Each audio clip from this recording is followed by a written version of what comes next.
इसलिए संसार को संतुष्ट करने की व्यर्थ चेष्टा नहीं करनी चाहिए। आपकी दृष्टि किस पर होनी चाहिए? कर्मण्यवाधिकारस्ते मा फलेषु कदाचन। पर कर्म तब होगा जब धर्म का बोध होगा। अब धर्म का बोध नहीं होता, इसलिए लोग संतों के पास जाते हैं, मंदिर में जाते हैं, तो पूजा करना ही है, पर ये बताओ पूजा करते हैं कि डिमांड करते हैं? कर्म तो करते हैं, उनकी दृष्टि में तो वो कर्म है, पूजा वाला कर्म करके आए, पर पूजा हुआ? ये भगवान लड़कों के नौकरी शहरियों में पक्की, गांवों में पक्की, लड़कियों का पक्की, लड़कों का पक्की, पूजा हो? क्योंकि ज्ञातव्य कर्म का बोध नहीं होने के बाद किया गया कर्म ही कुकर्म होता है, और बोध होने के बाद किया गया कर्म ही धर्म है, वही पूजा है। इसलिए पहली भक्ति क्या है? हनुमान जी की पहली निधि क्या है? संतों की संगत करो। जैसी संगत होगी, मौन होके करोगे ना, तो धीरे धीरे उनका रंग चढ़ना चालू हो जाएगा।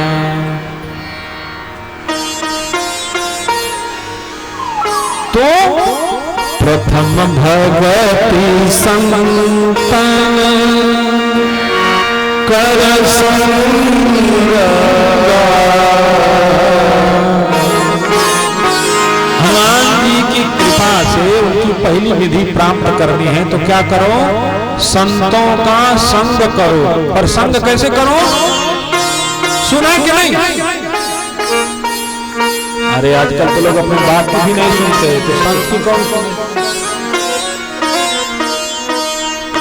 जिसने जन्म दिया, पाला, पोसा, पूरी जिंदगी खपा डाली तुम्हारी खुशियों के लिए, बाप भी उसका नीचे से सिर ऊपर नहीं करा पाता है। हाँ, ये दुनिया है, इतना सरल नहीं है। इसलिए भगवान ने इसको भक्ति की संज्ञा दी, क्योंकि ये सहजता से प्राप्त नहीं होती। ये परमात्मा को प्रिय है, और जो भगवान को प्रिय है वो सबको प्रिय लग नहीं सकता। क्योंकि जिसको चाट, समोसा, छोला खाने की आदत है, उसको स्वादिष्ट और सेहत वाली चीजें अच्छी नहीं लगती। और दोनों बातें, जो जबान को अच्छी लगेगी वो सेहत के लिए अच्छी नहीं होगी, और जो सेहत के लिए अच्छी होगी वो जीभ, वो टेस्ट उसका अच्छा नहीं होगा। और संसार के जीव विषय रस खोजते हैं। अभी कल मैं चर्चा किसी से कर रहा था, देखो ये संसार का रस तुमको कितना देर सुख दे पाता है? संसार का कोई भी विषय कितना देर तक? कपड़ा नया पहने नहीं, और पहन के घर से बाहर निकले नहीं कि तुमसे अच्छा कपड़ा किसी का दिख गया, मन उदास हुआ। 1200 का टी शर्ट खरीदे थे, 1200 का टी शर्ट खरीदे थे, जबरदस्ती घर से झगड़ा, और बाहर गए तो सामने वाले का टी शर्ट बहुत अच्छा दिख गया। अब वो जो खुशी देने वाला था, अब कल से टी शर्ट चपोट के घर में रह गया। अब कहा नहीं पहने थे बाप? नहीं, अरे कल तो झगड़ा खरीदवा के हमसे करके टी शर्ट खरीदवाए थे, आज क्यों नहीं पहन रहे? क्योंकि तुम्हारी आसक्ति संसार में है, और जब खुद में जीव नहीं रहेगा तो हमेशा दुखी रहेगा। इसलिए संतों की संगति मौन होके की जाए, सुना जाए। श्रेष्ठ के पास पहुंच के सुनाया नहीं जाए, सुना जाए। हाँ, जहां जिज्ञासा हो वहां विनम्र प्रार्थना करना चाहिए। इसलिए पहली भक्ति क्या है? संतों का संग करो। पर संग कैसे करो? श्रवण, संतों की सुनो, गुनो, और जीवन में उतारो।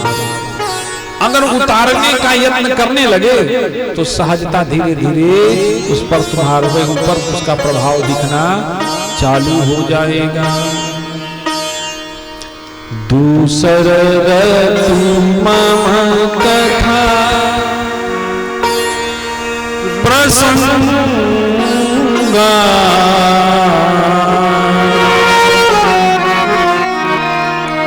अच्छा, संतों के पास बैठोगे तो क्या होगा? श्रवणम, क्या करोगे? श्रवणम, सुनोगे उनकी बातें। उनके पास क्या होगी बात? भगवान की कथा, भगवान की लीला, भगवान की चर्चा। क्या सुनाएंगे? जिसके पास जो होगा वही सुनाएगा, वही दे सकता है। तो श्रवणम, संतों के पास बैठ के क्या किया जाए? सुना जाए। सुनने से ही तुम्हारे अंदर भक्ति प्रवेश करने लगेगी। इसलिए ऋग्वेद का एक मंत्र है, पंडित जी लोगों के मुंह से आपने सुना होगा, भद्रम कर्णेभिः शृणुयामि देवा। भद्र सुना जाए। भद्र माने कल्याणकारी। भद्र वही सुना जाए जो सुनने लायक है। जो सुनने लायक नहीं, अगर वो सुन लिए और अंदर चला गया, खून से सांप के दांत का टच हो गया तो जहर अंदर भी नहीं जाएगा। इसलिए सुनो नहीं, सुनो वही जो सुनने लायक है। अजामिल ने सुन लिया था, हास परिहास, वेश्याओं का हास परिहास। कोई जार पुरुष कामी पुरुष था, तो उन दोनों का वार्तालाप सुना। ध्वनि कहाँ आई? कान में श्रवणम। कहाँ आई? श्रवणम। सुना सुना तो मन में इच्छा उत्पन्न हुई, कहाँ से आ रहा है? आदमियों बोला था, औरतियों बोले थे, अरे भाई कहाँ बोला था? तो सुना तो मन में इच्छा हुई, मन ने प्रेरित की, आंखों को जरा देखते नहीं तो दीवार की मिरर से झांक के। तो जो दोष कान तक था वो कहां पहुंचा? मन तक पहुंचा। और मन से वही दोष कहां तक पहुंचा? दृष्टि तक पहुंचा। दृष्टि से वही दोष जब दृष्टि से देख लिया तो विचार बनने लगा, अच्छा तो हमको भी बात करना चाहिए। मन ने थोड़ा और हवा दे दी, हाँ कौन देख रहा है? या ना बाप है, ना भाई है, ना माई है, ना चाचा है, कोई रोकने वाला नहीं। अब तो तुम बड़े बड़े गए, अब बड़े हो गए, कौन तुम्हारे ऊपर शासन करेगा? इसलिए इतना भरिए हवा, गुब्बारा फूटे नहीं, और कर्म करो पर ध्यान रहे, पथ छूटे ना। कुमार्गगामी नहीं होना चाहिए, क्योंकि उस मार्ग का कोई अंत नहीं है। वह मार्ग अंत तो गत्वा तुमको पतन के गर्त में ही लेके जाएगा। इसलिए पांव बढ़ाने से पहले जीव को विचार करना चाहिए। और क्या सुनने लायक है, क्या सुनने लायक नहीं है? जो सुनने लायक है वही सुना जाए। परिणाम आप सभी जानते हैं कि अजामिल का सत्यानाश हो गया, सारी विद्वता, सारा ज्ञान उपनिषद बह गया, और अंत में वेश्या गमन करने लगा, वेश्या से विवाह किया। वो तो संतों की हेतु कृपा हुई कि उसके पुत्र का नाम नारायण रखा, और नारायण नाम में प्रीति होने के कारण तथा उसकी गति है। इसलिए श्रवणम, पहली भक्ति का प्रसार क्या है? हनुमान जी की पहली विधि क्या है? संतों का सानिध्य करो। प्रथम भगति संतन कर संगा, संग होगा तो पद्म प्राप्त होगा। पद्म, और वो पद्म प्राप्त होगा तो कथा फूटेगी किसकी? दूसर रति मामा कथा प्रसंग,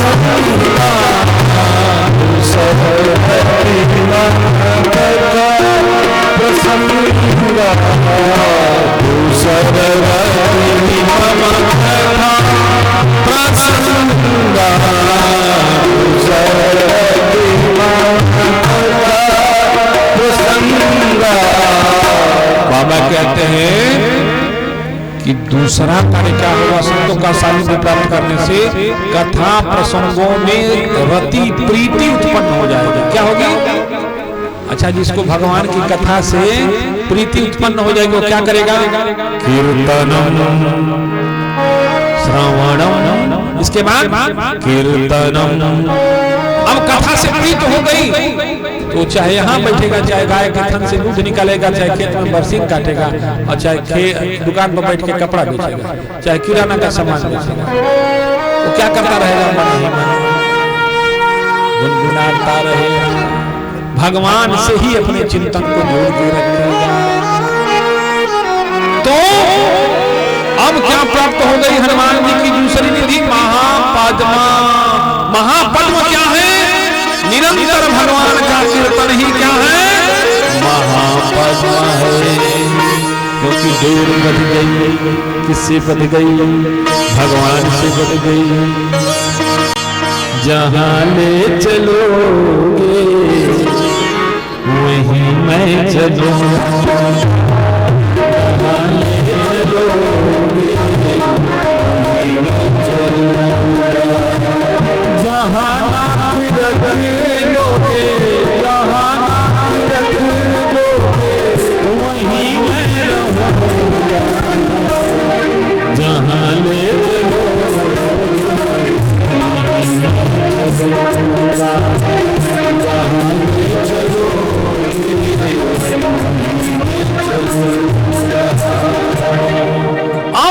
अब तुम जहां रहोगे, किसमें रहोगे? भगवान की कीर्ति के चिंतन में डूबे रहोगे, भगवान के कीर्तन। अच्छा, कीर्तन कहते किसको है? कौन कौन जानता है? कीर्तन किसको कहते हैं? राजेश जी जानते हैं, खूब कीर्तन करते हैं। भगवान की कीर्ति का गान करते करते जब तन की भी सुध ना हो, लगाओ तन इंजेक्शन गाओ तो मंगल भवन। ये भाई डॉक्टर साहब भजन गाता है, निकाल रहे गाय के थन से दूध और कह रहे विनया प्रेम बस भई भवानी हसी माला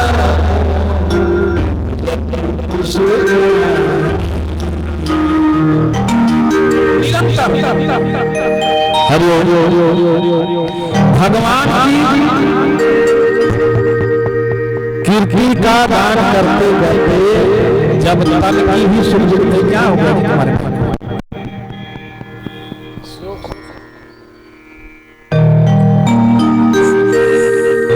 भगवान की कीर्ति का दान करते करते जब तन की भी सुध ना रहे तो उसको क्या बोलते हैं? कीर्तन। अच्छा, कीर्तन में सबसे बड़ा लाभ क्या है? भगवान की कीर्ति का गान होता है, पर तन के द्वारा किए जाने वाले सारे कार्य होते रहते हैं, इसको कीर्तन बोलते हैं। तन की सुध नहीं होगी और दिमाग को पता भी नहीं होगा कि कीर्तन हो रहा है। अब नहा रहे हैं पर गुनगुना रहे हैं, क्या है? कीर्तन है।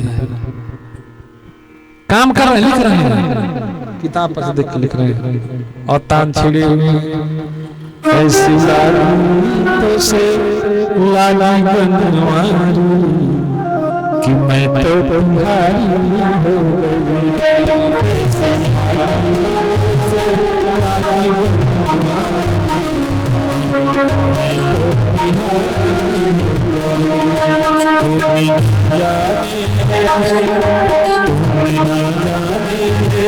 कैसी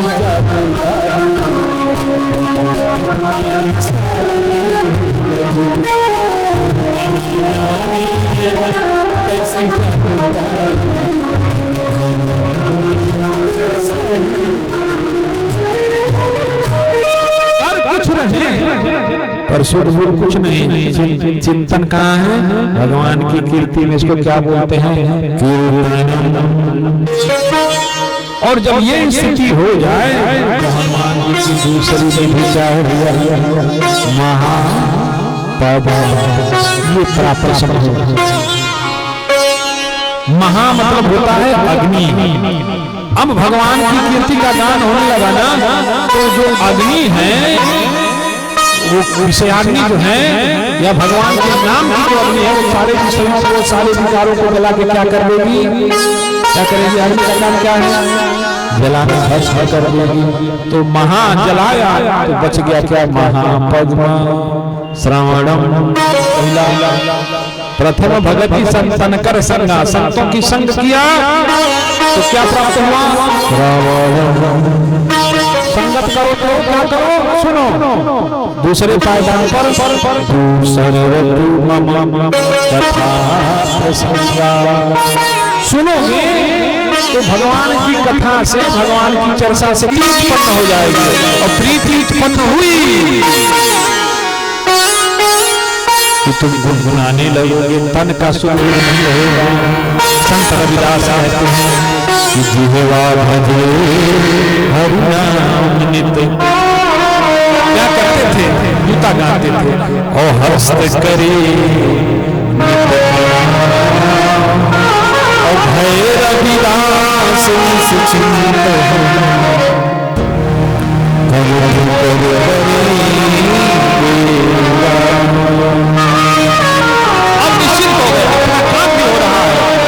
रसना ने किसको पकड़ लिया, श्वास ने किसको पकड़ लिया, नाम को, नाम संकीर्तन जपा चल रहा।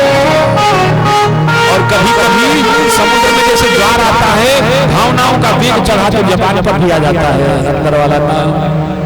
तो दूसरा विधि क्या है, कीर्तनम, दूसरी महापद। अब ये प्राप्त हो जाए दूसरी सिद्धि तो तीसरा क्रम आता है गुरु पद पंकज सेवा, गुरु पद पंकज सेवा तीसर भगति यमा। पर कल मैंने बताया कि गुरु पद क्या होता है, सदगुरु का आचरण और विचार होता है, क्योंकि गुरु शरीर में नहीं बसता, गुरु विचारों का नाम है। किसका नाम है, हाँ विचारों का नाम है।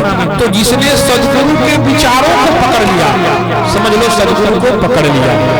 पर विचार को पकड़ने के लिए क्या करना पड़ेगा, स्मरणम, क्या करना पड़ेगा, श्रवणम। संतों की संगत हो तो श्रवणम, और प्रथम भगति संतन कर संगा तो क्या, श्रवणम। दूसरा कथा प्रसंगा तो कीर्तनम। अब गुरु पद पंकज सेवा तीसर भगति यमा। तो गुरु के पद पंकज तो हमेशा तुमको मिलने वाले हैं, हिताइए तुम्हारा पकड़ा नहीं घरे हर घरे, पर वो विचार अगर तुम पकड़ लिए तो विचारों के सहारे सदगुरु तुम में उतर आएगा। किसमें उतर आएगा, पर विचार से पकड़ने के लिए निरंतर क्या करना पड़ेगा, स्मरण। और निरंतर सदगुरु के विचारों का स्मरण जब जीव करेगा तो क्या होगा, हनुमान जी की तीसरी विधि का नाम है शंख। क्या नाम है, शंख का काम क्या है, सकारात्मक ऊर्जा का ध्वनिपूर्ण प्रसार करना। फिर तुम्हारे इर्द गिर्द उसका प्रभाव उत्पन्न होने लगेगा। क्या होने लगेगा, शंख बजी, जितनी नकारात्मक ऊर्जा है वो क्या होने लगेगी, धीरे धीरे दूर होने लगेगी, और सकारात्मक ऊर्जा उत्पन्न होने लगेगी। और उस नाद के प्रभाव से जो भगवत वृंद हैं, जिनकी भगवान में निष्ठा है, वो क्या होने लगेंगे, जुटने लगेंगे। तो तीसरी विधि का नाम क्या है, शंख। तीसरी भक्ति का नाम क्या है, स्मरणम। पर किसका स्मरण किया जाए, ध्यान मूलम गुरु, पूजा मूलम गुरु पदम, मंत्र मूलम गुरु वाक्यम, मोक्ष मूलम गुरु कृपा। इसलिए जय जय जय मान गोसाई,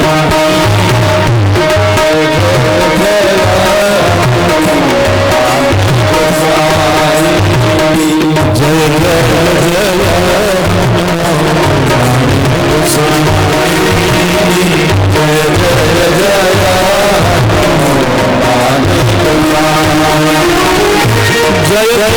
जय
होगी स्मरणम।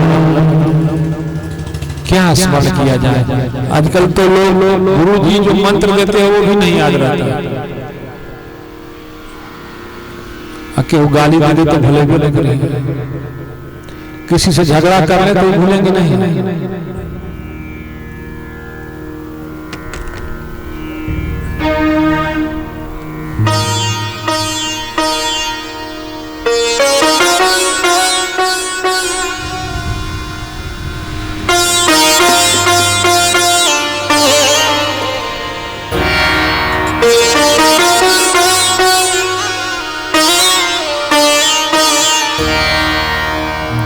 हर हर आवाज बनवाती है और डर के जगत से गुजरता है।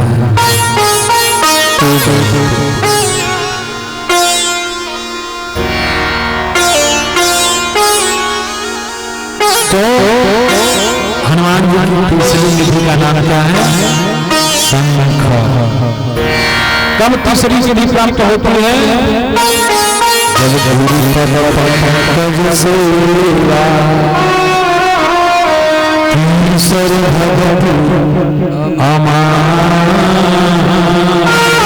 अर्थात जब जीव सद्गुरु के विचारों को पकड़ लेता है और सद्गुरु के ध्यान में स्मरण में खो जाता है, तो उसके द्वारा उसके जो कर्म होते हैं वो सद्गुरु के कर्म सदृश कर्म होने लगते हैं उसके शरीर से।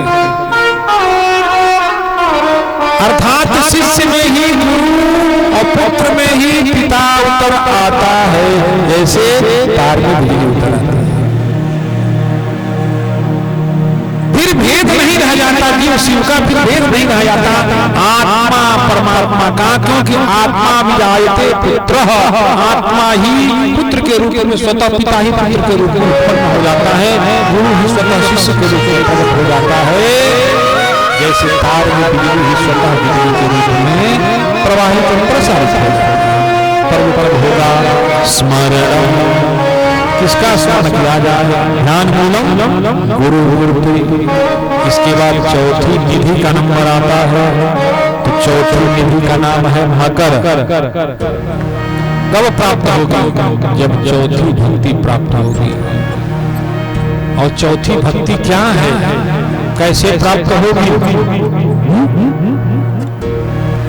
चौथी भक्ति है पाद सेवनम, श्रवणम, कीर्तनम, स्मरणम, पाद सेवनम। चौथी भक्ति क्या है? पाद सेवन। अब पाद सेवन मतलब चरणों की सेवा कैसे होगी? जब जीव विचारों पर जो सद्गुरु के विचार हैं उन पर आचरण और कर्म करने लगेगा,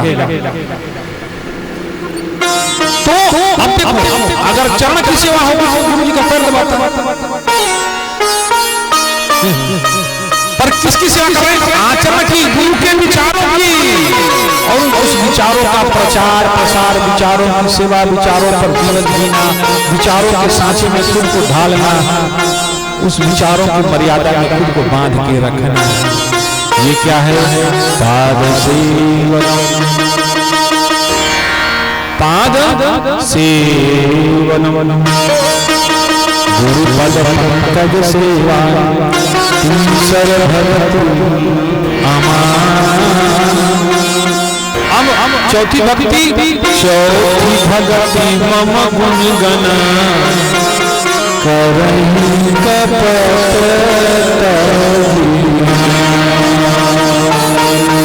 अच्छा, कपट हटा तो पट हट जाता है। कपट कपट में से कौन निकालो क्या हो जाता है? पट। पर्दा हटेगा कब? जब सदगुरु के चरण को नहीं, आचरण को, सदगुरु के स्वरूप को नहीं, सदगुरु के विचारों को पकड़ोगे तो सेवा होगी, और सेवा होगी तो सेवा से ही क्या होता है? कपट टूटता है और पट मतलब पर्दा, ज्ञान का पर्दा हटने लगता है। बोलिए सदगुरुदेव भगवान की जय। अब पांचवी भक्ति और पांचवी निधि क्या है? कश्यप। हनुमान जी की पांचवी निधि का नाम क्या है? कश्यप। और पांचवी भक्ति क्या है? मंत्र जाप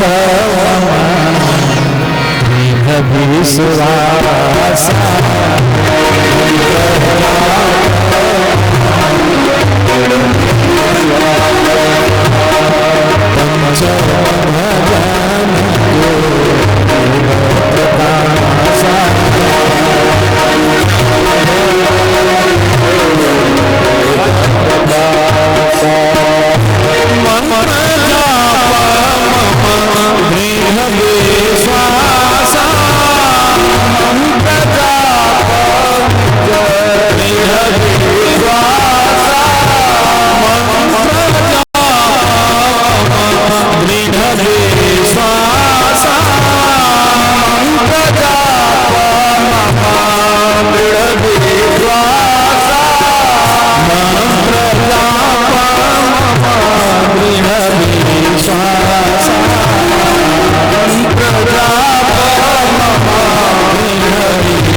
कैसे करना चाहिए?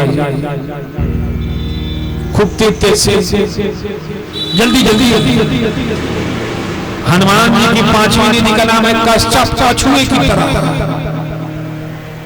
ठहरता नहीं है, जो लक्ष्य निर्धारित करता है, निरंतर चलता रहता है।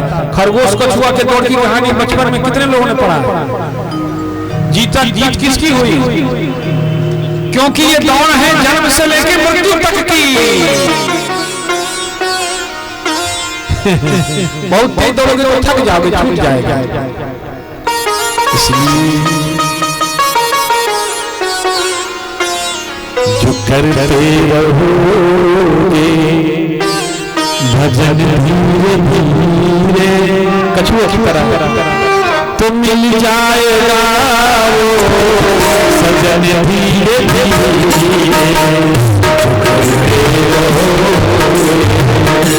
भजन धीरे धीरे तो मिल जाएगा वो सजन धीरे धीरे।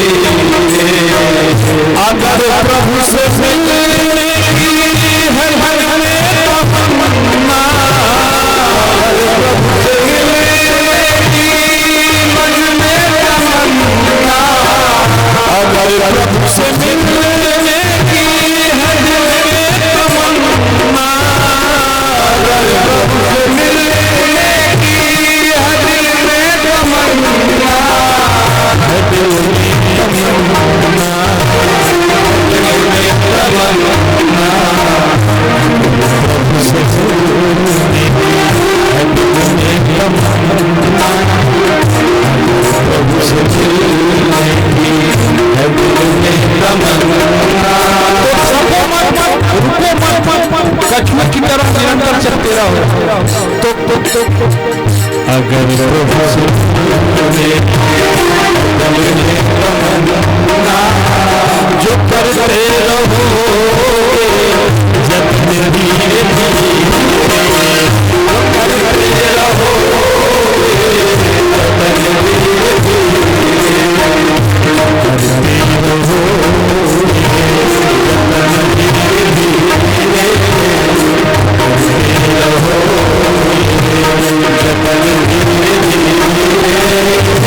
मिल जाएगा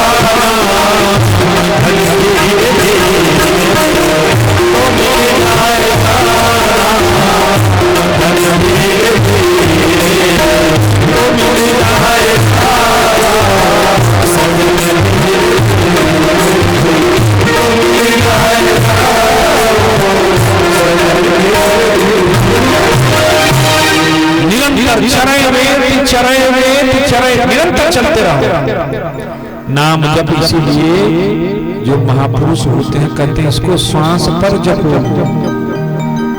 धीरे धीरे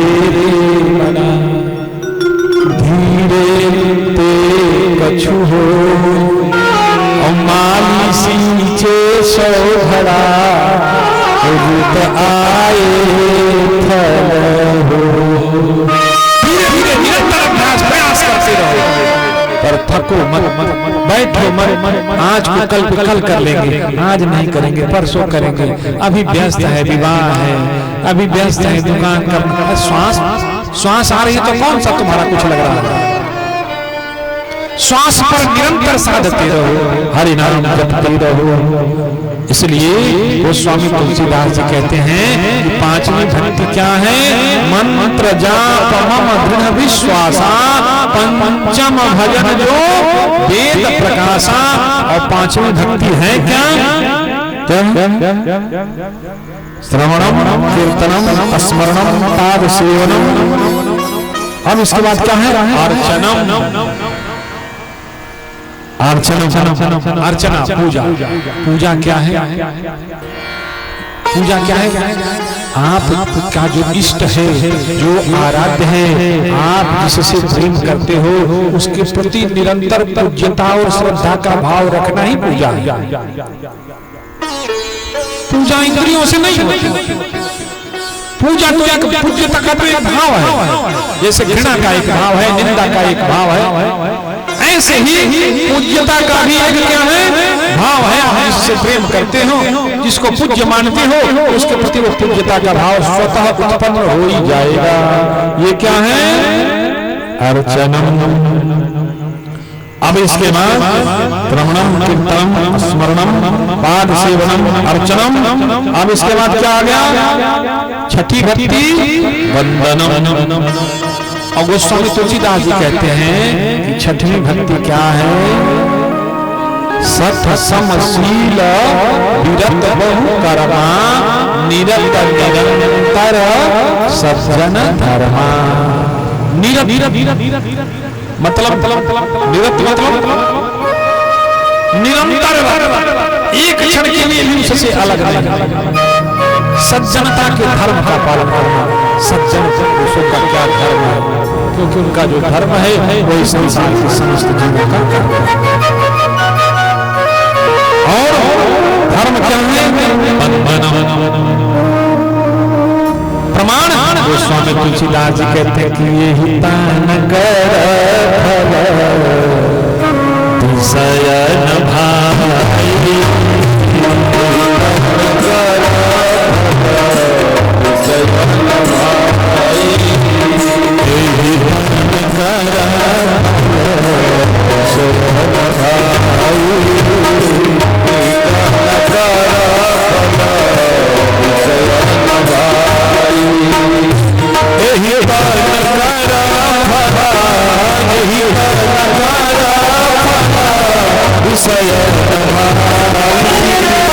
भजिया राम सब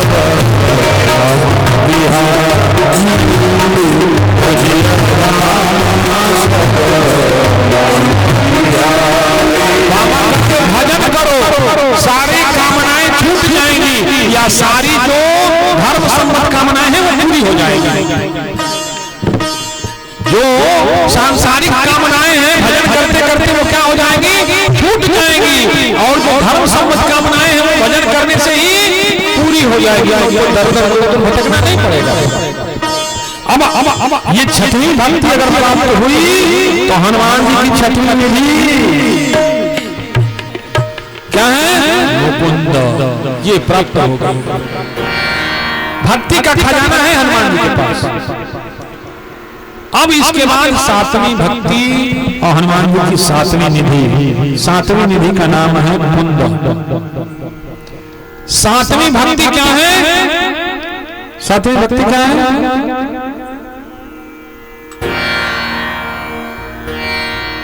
दास्य। सातवीं भक्ति क्या है? दास्य। दास्य भाव से, दास दास दासो हम तो भगवान के सेवक हैं जी, दास है। जैसे रखेगा वैसे रहेंगे, जो देगा वो खाएंगे। जो दिन दिखाएगा वो देखेंगे। अपनी कोई लालसा नहीं, अपनी कोई इच्छा नहीं, जिस हाल में रखेगा उस हाल में रहेंगे। ये दास्य भाव, दासता का भाव। पर ये सातवां भाव, सातवीं भक्ति कब प्रकट होगी?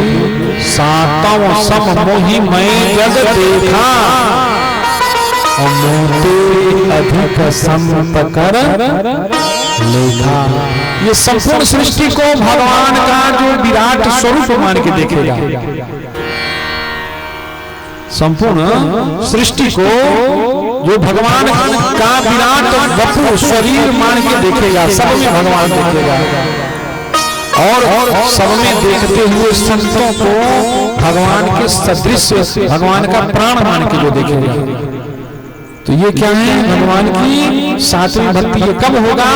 जब संसार का जीव अपने आप को सबसे छोटा मानेगा और संसार के हर प्राणी को परमात्मा मान के उसमें अपने इष्ट और आराध्य को तलाशने की कोशिश करेगा। तो ये हनुमान जी की कुंद निधि रूपी सातवीं निधि उसको प्राप्त हो जाएगी और भगवान की सातवीं नवधा भक्ति में से भक्ति प्राप्त हो जाएगी और उसके अंदर दास्य भाव उतर पाएगा। ये हनुमान जी की सातवीं निधि का प्रताप है। अब आठवीं निधि, आठवीं निधि का नाम है साख्य। क्या नाम है? साख्य माने सखा भाव। और ये कब उत्पन्न होता है? जब जीव क्लोज हो जाता है। क्लोज माने एक दूसरे से खुल जाता है, अपनी बातें आदान प्रदान करने लगता है, कुछ सुनने भी लगता है और कुछ सुनाने भी लगता है। किसी भी व्यक्ति के जीवन का सबसे नजदीक जो होता है वो सखा मित्र ही होता है, जिससे अपने मन में इतनी सारी बातें कर लेता है, अच्छी बुरी हर तरह की बातें। ये साख्य भाव है। पर ये कब प्रकट होगा? ये आठवीं भक्ति है। आठवां यथा लाभ संतोषा और सपने हो नहीं दे पर दोष। आठवां यथा लाभ संतोष। आठवां भक्ति क्या है? यथा लाभ संतोषा, खुद में स्थित हो जाओ। खुद में जब जीव स्थित हो जाता है तो संसार की गतिविधियां उसको प्रभावित नहीं कर पाती, संसार की पीड़ा उसको नहीं छुपाती है, बल्कि इसके आनंद से संसार भी आनंदित होने लगता है। जैसे अगरबत्ती खुद जलने लगी, क्या करने लगी? धूप जलने लगा, तो खुद जलने लगा तो क्या हुआ? बगल में दुर्गंध था, वो बदबू फैला रहा था। पर अगरबत्ती के जलने से उस दुर्गंध का प्रभाव क्या हो गया? कम होने लगा और सुगंध से सभी लोग क्या होने लगे? आह्लादित होने लगे। बोलो सही की गलती? तो आठवां यथा लाभ संतोषा सपने नहीं देख कहीं पर दोषा। अब दोष देखोगे तो बड़े बड़ा दुर्गंध, बड़े अच्छे आदमी नहीं है, चरित्र के अच्छे आदमी नहीं है, स्वभाव के बड़े अच्छे आदमी नहीं है, सत्संगी नहीं है, धर्मात्मा नहीं है, भगवान से बहुत द्वेष रखते हैं, भगवान के चाहने वालों की बड़ी निंदा करते हैं। ये तो निंदा हो गया भाई बात। तो बाबा कहते हैं कि आठवां यथा लाभ संतोषा, हानि में लाभ में संतोष रख के भगवान पर दृढ़ रखो विश्वास। और सपने में भी, हकीकत तो छोड़ दो भैया, सपने में भी दूसरे के दोष का दर्शन न किया जाए। अच्छा, मूर्ख लोग हमेशा दूसरों के दोष को देखने में ही परेशान रहते हैं। अच्छा ये बताओ, किसी की गाड़ी पर धूल जमा है, फलाने का गाड़ी बहुत गंदा है, पहले तो अपना तो देखो साफ कर लिया, कहाँ का दोष कहाँ ले आ रहे हैं। तो आठवीं भक्ति क्या है? साख्य भक्ति। और ये कब प्राप्त होगी? संसार का हर व्यक्ति आपका मित्र कब होगा? जब संसार के किसी भी प्राणी के प्रति आपके मन में राग, वैर, द्वेष, घृणा नहीं होगी, तो आपके प्रेम के प्रभाव से धीरे धीरे धीरे धीरे उसके अंदर का भी प्रेम प्रकट हो जाएगा, क्योंकि वो भी तो है परमात्मा का ही अंश। संसार में भेड़ियों के साथ भटक के ना भेड़िया हो गया था। अच्छा ये बताओ, कुकुरा काटत है तो दौड़ के काटत हो कि भाग के डॉक्टर का इंजेक्शन लगा? कुत्ता अगर काट ले क्या करो? बोलो पंडित। कुत्ते को नहीं काटोगे, पर यहाँ कोई निंदा कर दे तो हाथ धो के हम पर उसके पीछे पड़ जाते हैं। उसने काट लिया, उसने क्या किया? काट लिया। अब हम जब तक उसको काटेंगे नहीं तब तक मानने वाले, अरे भाई यहाँ तुम विचार करो कि जो दुर्जन लोग हैं उनको काट के तुमको क्या मिलेगा? कैसे कटेंगे वो? जब सबके प्रति क्या होगा? साख्य भाव, मैत्री भाव, तो धीरे धीरे धीरे धीरे धीरे तुम्हारे प्रेम का प्रभाव उत्पन्न होने लगेगा। जैसे बरसात का जल सूखे हुए स्थान को भी हरा भरा, पहाड़ों को भी आह्लादित और आच्छादित। गर्मी में पहाड़ों पर जाइएगा, पूरा जंगल पहाड़ सूखा मिलेगा भाई बाप, पर बारिश की पहली फुहार क्या पड़ी, पूरा जंगल मानो सज जाता है। क्या अजीब प्रभाव है बारिश की बूंदों का, क्योंकि उसमें आसक्ति नहीं है। वो बिना किसी से कुछ लिए, बिना किसी से कुछ आशा किए दे रहा है। और जिसका प्रेम सदाचार देने का स्वभाव बन जाएगा, उसके सभी लोग मित्र बनेंगे। ये आठवीं भक्ति है। आठव यथा लाभ संतोषा, सपने नहीं देख नहीं पर दोषा। दूसरे का तो दोषों की समीक्षा अपनी की जाए,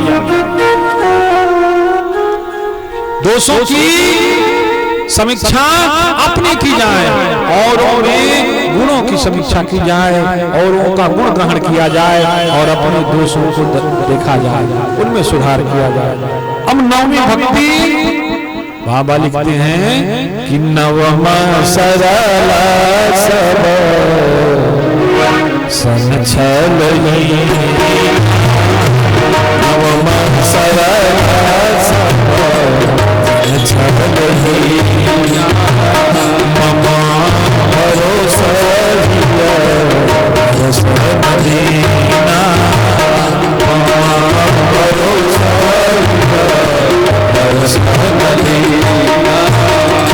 नवम सरल, सबके साथ सरल रहना। सरल रहना बहुत कठिन है। ये भगवान की सबसे प्रिय और सबसे पर्सनल भक्ति है। क्या? सरलता, क्योंकि भगवान को बड़ा खींचती है अपनी तरफ।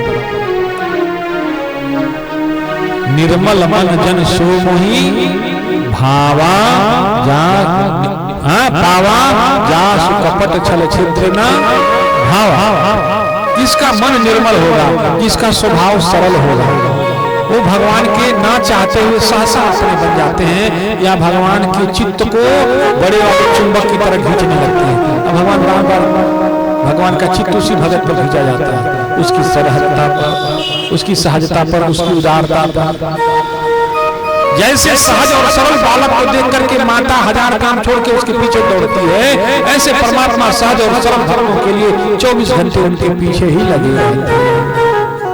इसलिए कबीर साहब कहते हैं कि रात को जब मैं सोता था तो कई बार भगवान आके दरवाजा खटखटाते, कहते कबीर सो गए कि जगे होंगे? तो कई बार कहना पड़ता था कि अच्छा हम सो गए कि जगे हैं, सोने भी नहीं देंगे। राम बुलावा दिया कबीरा, चलो तुम्हारे लिए दुनिया नहीं है। कबीर साहब का बस दुनिया बनाने वाले, दुनिया का मौज हमें पा गया है, क्योंकि दुनिया में हम जैसे लोगों को जीने के लिए तुम्हारी कथा और तुम्हारे चाहने वाले हैं। तुम्हारे पास तुम हो, पर न तुम्हारे चाहने वाले हैं, न तुम्हारी कथा है। इसलिए संसार के लोग